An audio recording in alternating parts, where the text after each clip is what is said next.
எல்லோருக்கும் வணக்கம் நண்பர்களே. போர் பதற்றமான செய்தி உச்சத்தில் இருக்கு. இதனால நம்மளுடைய ஷேர் மார்க்கெட் நாளைக்கு கடுமையான மார்க்கெட் கிராஷ் என்பது ஆக போகுது. ட்ரம்ப் அவர்கள் மட்டும் சொன்ன மாதிரி ஈரானில் இருக்கக்கூடிய மொத்த மக்களையும் குண்டு போட்டு அழிச்சிட்டாருன்னா ஈரான் அழிவதும் நம்ம ஷேர் மார்க்கெட் அழிவதும் ஒன்று தான். குரங்கு கையில் பூமாலையை கொடுத்த மாதிரி அப்படின்னு நம்ம ஊரில் ஒரு பழமொழி சொல்லுவாங்க. அது மாதிரி அணுகுண்டை கொண்டு போய் ரிமோட் கண்ட்ரோலை கையில் கொடுத்து உருப்படியாக ஒரு சேனலை போடுறான்னா போட தெரியாதவங்க கையில் கொண்டு போய் குண்டை கொடுத்து அவன் எங்கே கொண்டு போய் போடுவான்னே தெரியாது. அதே மாதிரி சின்ன விஷயத்துக்கே ஓவராக ரியாக்ஷன் பண்ணி டான்ஸ் ஆடுறவன் கையில் கொண்டு போய் அணுகுண்டை கொடுத்து அவன் என்ன பண்ணுவான்? டான்ஸ் ஆடி கொண்டு போய் போட்டு உலகத்தையே அழிச்சிடுவான். அது மாதிரி உலகம் இப்போ இருக்கக்கூடிய நிலைமைக்கு உண்மைக்கு இந்த கோல்டெல்லாம் ஒரு பவுனுக்கு நேரம் 2 லட்சம் ரூபாய் தாண்டி இருக்கணும். இப்போ அதுவும் கும்பா ஏன் ஏறவில்லைன்னு தெரில. ஏன்னா உலகத்தில் இந்த மாதிரி முக்கிய தலைவர்கள் ஒரு நாட்டையே நான் அழிச்சிருவேன் அப்படின்னு சொல்கிறதெல்லாம் உலக வரலாற்றில் இல்லாத ஒரு பேச்சு. ஸோ ட்ரம்ப் அவர்கள் சொன்ன மாதிரி ஈரான் மேலே குண்டை போட்டு ஈரான் நாட்டை அழிச்சிட்டாருன்னா அது எதுக்கு சமம் அப்படின்னா நம்மளுடைய ஷேர் மார்க்கெட் மொத்தமாக கிராஷ் ஆனதுக்கு சமம். இந்த சமயத்தில் தான் பல அனலிஸ்ட்டுகள் என்ன சொல்கிறாங்க, டிவிலாம் நான் பார்க்குறேன், பல டிவி சேனல் பார்க்கும்போது லாபம் இருந்தால் முடிஞ்சால் புக் பண்ணிடுங்க அப்படின்றாங்க. டாய், நீங்கள் காமெடிக்கு சொல்கிறீங்களா இல்லை சீரியஸாக சொல்கிறீங்களா? லாபம்னு ஒன்று இருந்தால் நாங்கள் இத்தனை நாள் இவ்வளோ நேரம் உட்காந்துருக்க போகிறோம். லாபம் எங்கேயுமே காணோம். பல பங்குகளை போர்ட்ஃபோலியோவில் எடுத்து பார்க்குறோம், எல்லாம் கும்பா குட்டிகளாக மார்க்கெட்டினுடைய வீழ்ச்சியில் கீழே தான் கிடக்குது. இப்போ சமீபத்தில் ஆல் டைம் ஹையில் வந்த பங்குகளை கூட பல ஸ்விங் ட்ரேடர்கள் கீழே வரும் பொழுது ஏதாவது 50 டேஸ் மூவிங் ஆவரேஜோ 200 டேஸ் மூவிங் ஆவரேஜோ ஸ்டாப் லாஸ் வச்சு தான் எடுத்திருப்பாங்க. அதையே கூட இப்போ உடச்சி கீழே போய்கிட்டு இருக்கு நேரத்தில் அவங்க சொல்கிறது வேணுக்குன்னே விளையாட்டுக்கு சொல்கிறாங்களா இல்லை ப்ராஃபிட் இருந்ததுன்னா முடிஞ்சால் புக் பண்ணுங்க அப்படின்னு சொல்ல வர்றாங்களா அல்லது ப்ராஃபிட்டை புக் பண்ணுங்க அப்படின்னு சொல்ல வர்றாங்களா அப்படின்றது தெரியல. என்னமோ நம்மளாம் லட்சக்கணக்கில் ப்ராஃபிட்டில் இருக்கிற மாதிரியும் இந்த போர் பதற்றத்தினால உலக பொருளாதாரத்தில் எந்த பிரச்சனையும் வராத மாதிரி ப்ராஃபிட் இருந்தால் புக் பண்ணுங்க அப்படின்ற மாதிரிலாம் பல வலைத்தளங்களில் சோஷியல் மீடியாக்களில் பல அனலிஸ்ட்டுகள் பேசுகிறாங்க. ஹலோ, ஒன்று புரிஞ்சுங்க, இந்த வார் எப்போ ஆரம்பிச்சதோ அப்போ ஆரம்பித்த 4-5 நாள்லேயே பல பேர் என்ன கமெண்ட் போட்டிருந்தாங்கன்னா 2-3 லட்சம் லாபம் இருந்ததெல்லாம் நஷ்டத்துக்கு போயிடுச்சுன்னு அப்போவே கமெண்ட் போட்டிருந்தாங்க. இன்றைக்கெல்லாம் போய் கேட்டோம்னா எல்லாம் கண்ணில் கண்ணீர் விட்டு கதற ரேஞ்சில் தான் இருப்பாங்க. அதே மாதிரி கையில் இருக்கிற தேவையில்லாத காசை கொண்டு மார்க்கெட்டில் போடுங்க, அப்போ தான் 7 வருஷம் 10 வருஷம் இந்த மாதிரி எத்தனை பிரச்சனைகள் வந்தாலும் மார்க்கெட் திரும்ப ஏறிடும். உக்ரைன் ரஷ்யா வார் வந்தது, அப்புறம் இந்த ஹிண்டன்பர்க் அதானி குரூப்பினுடைய செய்தி வந்தது. அப்போல்லாம் என்ன நடந்தது? கடும் சரிவுக்கு பிறகு மார்க்கெட் நல்ல அருமையான லாபத்தை கொடுத்தது. அப்போ தேவையில்லாத காசை போடும் பொழுது தான் மார்க்கெட்டில் ஜெயிக்க முடியும் அப்படின்றாங்க. டேய், எங்ககிட்ட காசே இல்லை, அதனால தான் ஏதாவது ஒரு சைடு இன்கம் மாதிரி மார்க்கெட்டில் ஷார்ட் டேர்மாக டெம்பரவரியாக எப்படி வீட்டு வாடகையெல்லாம் மாதமான வாங்குறாங்க, அந்த மாதிரி நம்மளும் ஏதாவது ஒரு வீட்டு வருமானத்துக்கு மாதமான ஏதாவது இன்கம் கிடைக்குமா அப்படின்ற மாதிரி தான் நாங்களே ஸ்டாக் மார்க்கெட்டுக்குள்ளே வரோம். ஆனால் ஸ்டாக் மார்க்கெட்டினுடைய வின்னிங் ஃபார்முலா என்ன சொல்கிறாங்க அப்படின்னா தேவையில்லாத காசை தான் மார்க்கெட்லேயே போடணும். கடைசிக்கு 10 வருஷமாவது நீங்கள் மார்க்கெட்டில் பணம் திரும்பி எடுக்கக்கூடாதுன்னு நினச்சிக்கிட்டு வந்தீங்கன்னா தான் நீங்கள் பயப்படாமல் இருக்கலாம். இல்லைன்னா நீங்கள் பயப்பட்டுக்கிட்டே தான் இருக்கணும். ஒவ்வொரு 5 வருஷத்துக்கு ஒருக்கா நீங்கள் திரும்பி பார்த்தீங்கன்னா நல்ல பணம் சம்பாரிச்சிருக்கலாம். இப்போ கோவிட் வந்தது, திரும்பி பாருங்கள் சம்பாரிச்சிட்டோம். உக்ரைன் ரஷ்யா வார் வந்தது, திரும்பி பாருங்கள் கீழே விழுந்ததுக்கப்புறம் மறுபடியும் ஏறி சம்பாரிச்சிட்டோம். போன வருஷமும் ஈரான் இஸ்ரேல் வார் வந்தது, கீழே விழுந்தது, திரும்பி பாருங்க மறுபடியும் லாபம் சம்பாரிச்சிட்டோம். அந்த மாதிரி தேவையில்லாத பணத்தை போடுங்க அப்படின்ற மாதிரி தான் பல இடங்கள்ல பேச்சுகள் வருது. எங்ககிட்ட முதல்ல காசு இல்லை, அதனால தான் நாங்கள் மார்க்கெட்டில் ஏதாவது ஒரு சைடு இன்கமாக வரணும்னா இந்த நேரத்தில் நம்ம மார்க்கெட் நல்லா இருந்ததுன்னா பணம் பண்ணிட்டு போயிடலாம், நல்லா இல்லைன்னா ஒன்றும் பண்ண முடியாது அப்படின்றதான் இதனுடைய சாராம்சம்.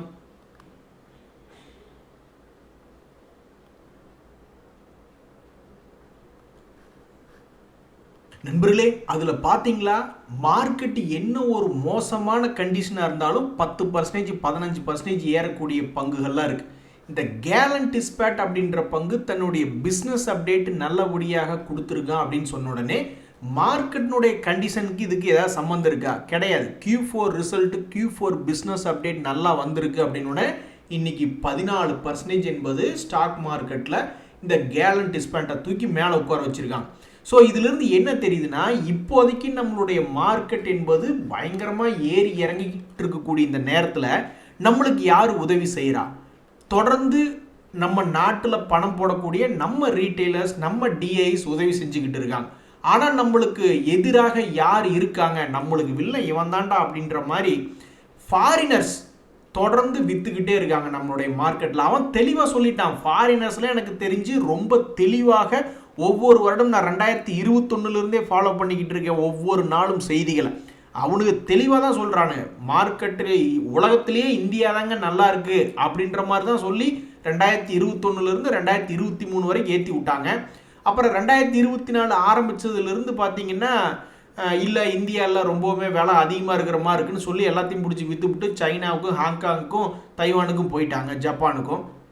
இப்போ கூட என்ன சொல்கிறாங்க, பயங்கரமாக கிராஷ் ஆகி எல்லாமே கீழே உழுகட்டும் இந்திய பங்கு சந்தை, அப்புறமா நாங்கள் வர்றோம் அப்படின்றாங்க. ஸோ அதனால் அவங்க எல்லாமே இப்போதைக்கு நம்மளுக்கு எதிராக இருக்காங்க. நம்மளுக்கு உதவிகரமாக இருக்கிறது இந்த மாதிரி வரக்கூடிய Q4 ரிசல்ட் சீசன் தான், குவார்ட்டர்லி ரிசல்ட் சீசன் தான். ஆனால் அது 3 மாதத்துக்கு ஒரு தடவை தான் வரும். அப்படி வரும்பொழுது கரெக்டாக நம்மளுடைய போர்ட்ஃபோலியோவில் நம்ம இருக்கக்கூடிய ரேட் வந்து கரெக்டாக அந்த ஸ்டாக்கினுடைய கரண்ட் மார்க்கெட் ப்ரைஸ்லேயே நம்ம இருக்கிறோம். அடுத்த நாளே அது 15% ஏறிச்சுன்னா நம்மளுக்கு இன்பம். அப்படி இல்லையா, ஒரு பங்கினுடைய விலையில் நாம் எங்கேயோ ஒரு 10-15 கிலோமீட்டர் தள்ளி அந்த பக்கம் கடலுக்கு நடுவில் நம்ம போய் ஒரு பொசிஷன் எடுத்து வச்சுருக்கோம். அவன் என்னடான்னா ஒரு 4-5 கிலோமீட்டர் கீழே நிறுத்து குத்தலாக கடலுக்கு அடியில் போய் உட்காந்துருக்கான். அப்போ அங்கிருந்து குவார்ட்டர்லி ரிசல்ட்ஸ் நல்லா இருந்து 10-15% ஏறினாலும் ஒரு பிரயோஜனம் என்பது இல்லை. ஸோ அந்த ஸ்டாக் மார்க்கெட்டு கரண்ட் மார்க்கெட் ப்ரைஸுக்கு பக்கத்திலேயே இருந்து அதுக்கப்புறம் நம்மளுக்கு இந்த குவார்ட்டர்லி ரிசல்ட்ஸ் எல்லாம் உதவி செஞ்சு டபக்குன்னு நம்ம மேலே வந்ததுன்னு வச்சுக்கோங்களேன், அப்போ நம்மளுக்கு வந்து ஒரு உபயோகமாக இருக்கும். மற்றபடி நம்ம வாங்கின ரேட்டுக்கு கீழே அவன் மேலே கீழே ஏறி இறங்கி நம்மளுக்கு ஏதாவது பிரயோஜனம் இருக்கா? அம்மஞ்சல்லிக்கு பிரயோஜனம் இல்லை. ஸோ இப்போதைக்கு ஸ்டாக் மார்க்கெட்டில் இன்னொரு ஜெயிக்கக்கூடிய வாய்ப்பு என்ன அப்படின்னு,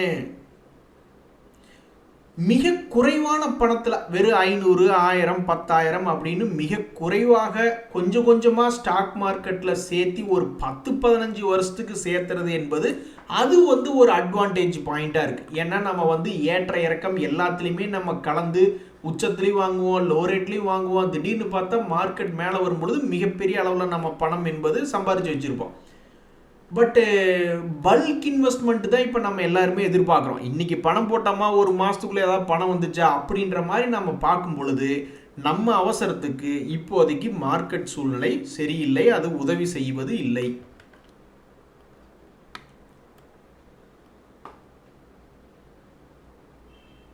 அதே மாதிரி நண்பர்களே, இக்கரைக்கு அக்கறை பச்சை அப்படின்ற மாதிரி கீழே விழுந்து கிடந்த பல்வேறு கும்பா பங்குகளையெல்லாம் திடீர்னு சமீபத்தில் மேல் நோக்கி ஏற்றி விட்டுருக்காங்க. இன்றைக்கி பார்த்தீங்கன்னா கொரமண்டல் அப்படின்ற பங்கு 6% ஏறி இருக்குது, 5 ஸ்டார் அப்படின்ற பங்கு 5% ஏறி இருக்குது.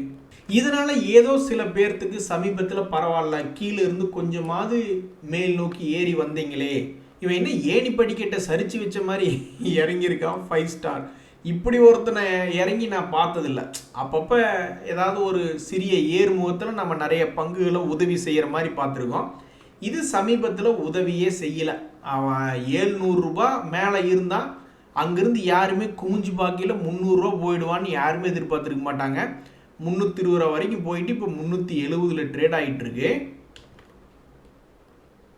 ஸோ இதிலிருந்து என்ன தெரியுதுன்னா, மிகப்பெரிய அளவில் பங்குகளை கண்ணை மூடிட்டு விற்று தள்ளினதுக்கப்புறம் அது ஒரு வாய்ப்பாகவும் அமையலாம். அல்லது ஒரு முறை கீழே இறங்கிட்டு நம்ம கெட்ட நேரமாக இருந்ததுன்னா மறுபடியும் 1 வருஷ லோவிலிருந்து 2 வருஷ லோவோ 3 வருஷ லோ கூட போகலாம். என்ன வேணாலும் நடக்கலாம். இந்த கோரமண்டல் அப்படின்ற பங்குலாம் அந்த மாதிரிலாம் உழுகவே இல்லை. ஒவ்வொரு முறையும் விழுந்து ஏற்றிருக்கான். இங்கே பார்த்தீங்களா 5 ஸ்டார் வந்து இப்படி ஒரு வீழ்ச்சியை நான் சமீபத்தில் எந்த பங்குலையுமே பார்க்கல. இப்படியே உழுவாங்க 700 ரூபாயிலிருந்து 350 ரூபா வரைக்கும். ஸோ நம்ம ஸ்டாக் மார்க்கெட்டில் ஒரு வருஷத்துக்கு எவ்வளவு சம்பாரிச்சா நல்லா இருக்கும்ன்ற ஒரு கற்பனையில் தான் மார்க்கெட்டுக்குள்ளே வரோம். 15% மார்க்கெட்டில் சம்பாரிச்சா பெரிய விஷயம் கீழே நம்ம 29% சம்பாதிக்கலாமா, 30% சம்பாதிக்கலாமா அப்படின்ற கற்பனையில் வர்றோம். ஆனால் இவனு என்ன பண்ணுறானுங்கன்னா, மார்க்கெட் அதே மாதிரி நினச்சிக்கும் போல ஓ இவங்க 29% சம்பாதிக்கலான்னு வர்றாங்கன்னா அப்போ நம்ம அவனுகிட்ட இருந்து 29% சம்பாதிக்கணும்னு சொல்லிட்டு நம்ம போட்ட பணத்திலிருந்து 30% இறக்கி விட்டுறாங்க.